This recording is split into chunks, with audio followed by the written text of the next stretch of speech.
జూబ్లీహిల్స్ ప్రగతి నివేదికపై తెలంగాణ భవన్లో BRS working president KTR మాట్లాడుతున్నారు. Live చూద్దాం. కాదా అసలు నీ ప్రభుత్వం వచ్చినాక నువ్వు శానిటేషన్ మీద చేసింది ఏంది చెప్పే సత్తా నీకుందా అని అడుగుతా ఉన్నా. అట్లాగే మా ప్రభుత్వం ఉన్నప్పుడు కేసీఆర్ గారి నాయకత్వంలో స్వచ్ఛ సర్వేక్షణ అని కేంద్ర ప్రభుత్వం ఒక పథకం చేస్తుంది, ఒక సర్వే చేస్తుంది. స్వచ్ఛ సర్వేక్షణలో మా మున్సిపల్ డిపార్ట్మెంట్ ఆనాడు 34 అవార్డులు సాధించింది. బెస్ట్ మెట్రోగా హైదరాబాద్ అవార్డులు సాధించింది. 5 ఏళ్ల పాటు వరుసగా best quality of living in India ఉన్న నగరం ఏంది అని మెర్సర్ అనే సంస్థ సర్వే చేస్తే నంబర్ 1 సిటీగా హైదరాబాద్ వచ్చింది.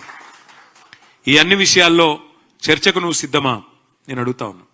మా ప్రభుత్వం ఉన్నప్పుడు స్ట్రాటజిక్ నాలా డెవలప్మెంట్ ప్రోగ్రామ్ అని పెట్టాం. ఒక 2000 కోట్లు ఖర్చు చేసినాం. నీ ప్రభుత్వం వచ్చినాక రూపాయి ఖర్చు చేసినావా ఎస్ఎన్డిపి కింద? నేను సవాల్ చేస్తున్నా, చర్చకు సిద్ధమా అని అడుగుతా ఉన్నా. 10 ఏళ్లు కేసీఆర్ గారి నాయకత్వంలో హైదరాబాద్ ను ఒక క్లీన్ సిటీగా తీర్చిదిద్దితే ఇవాళ దాన్ని మురికి కూపం చేసింది నీ ప్రభుత్వం కాదా? ముఖ్యమంత్రిగానే కాదు, మున్సిపల్ మంత్రిగా కూడా మీరు విఫలమైన మాట వాస్తవమా కాదా నేను అడుగుతా ఉన్నా. 10 ఏళ్లలో కేసీఆర్ గారి ప్రభుత్వం 1,00,000 డబుల్ బెడ్రూమ్ ఇల్లు కట్టింది. హైదరాబాద్ లో, ఒక్క హైదరాబాద్ లో 1,00,000 డబుల్ బెడ్రూమ్ ఇల్లు కట్టింది. ఇవాళ నేను రేవంత్ రెడ్డి గారిని అడుగుతా ఉన్నా, మేము 1,00,000 డబుల్ బెడ్రూమ్ ఇల్లు కడితే నువ్వు కనీసం ఒక్క ఇల్లు కట్టినావా 2 ఏళ్లలో హైదరాబాద్ లో? దమ్ముందా? సమాధానం చెప్తావా? చర్చకు వస్తావా నేను అడుగుతా ఉన్నా. ఒక ఇల్లు కట్టలేదు కదా, ఇంకా 1000 ఇండ్లు కూలగొట్టిన దౌర్భాగ్యపు చరిత్ర నీది కాదా? నీ ప్రభుత్వాన్ని కాదా? ఇందిరమ్మ రాజ్యం పేరిట ఇండ్లు కూలగొట్టిందే తప్ప ఒక్క ఇల్లు కట్టినవా అని నేను అడుగుతా ఉన్నా. అట్లాగే హైదరాబాద్ మెట్రోను పూర్తి చేసింది మా ప్రభుత్వం. 2017లోనే మొదటి దశ ఇనాగరేట్ చేసి 2021లో రెండో దశ ఇనాగరేట్ చేసి మొత్తం 70 కిలోమీటర్లకి మెట్రోను తీసుకొని పోయింది మా ప్రభుత్వం, కేసీఆర్ గారి ప్రభుత్వం. కానీ నువ్వేం చేసినావు? ఆ మెట్రో సీఎఫ్ఓని బెదిరించి, ఎల్ఎన్టీ సీఎఫ్ఓని బెదిరించి జైల్లో పెడతా అంటే ఇవాళ ఎల్ఎన్టీ వాళ్ళు పారిపోయే పరిస్థితి వచ్చింది. మెట్రో వదిలిపెట్టింది వాస్తవం కాదా? చర్చకు వస్తావా ఈ విషయంలో అని చెప్పి రేవంత్ రెడ్డి గారిని అడుగుతా ఉన్నా.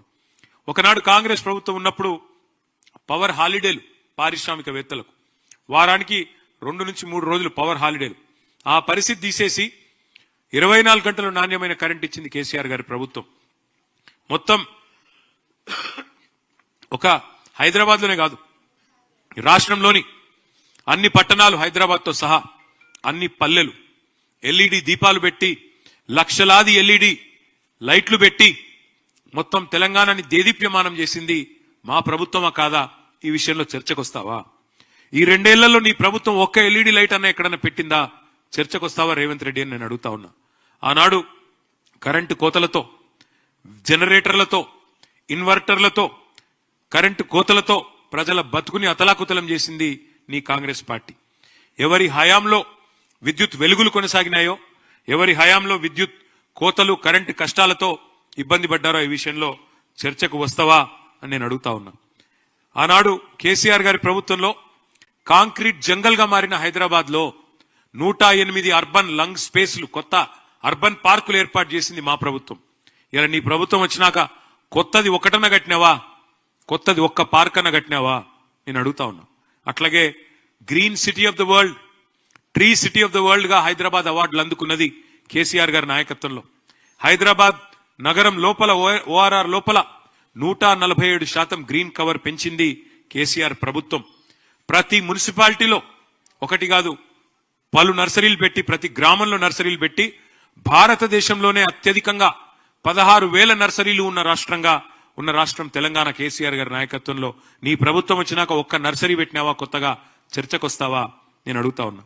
అట్లాగే అసలు కొత్త చెట్లు పెట్టడం కాదు, ఉన్న చెట్లను నరికేసి 10,000 కోట్లకు కకృతిబడి హైదరాబాద్ సెంట్రల్ యూనివర్సిటీలో అక్కడ ఉండే జీవ వైవిధ్యాన్ని విధ్వంసం చేసిన దుర్మార్గుడివి నువ్వు కాదా?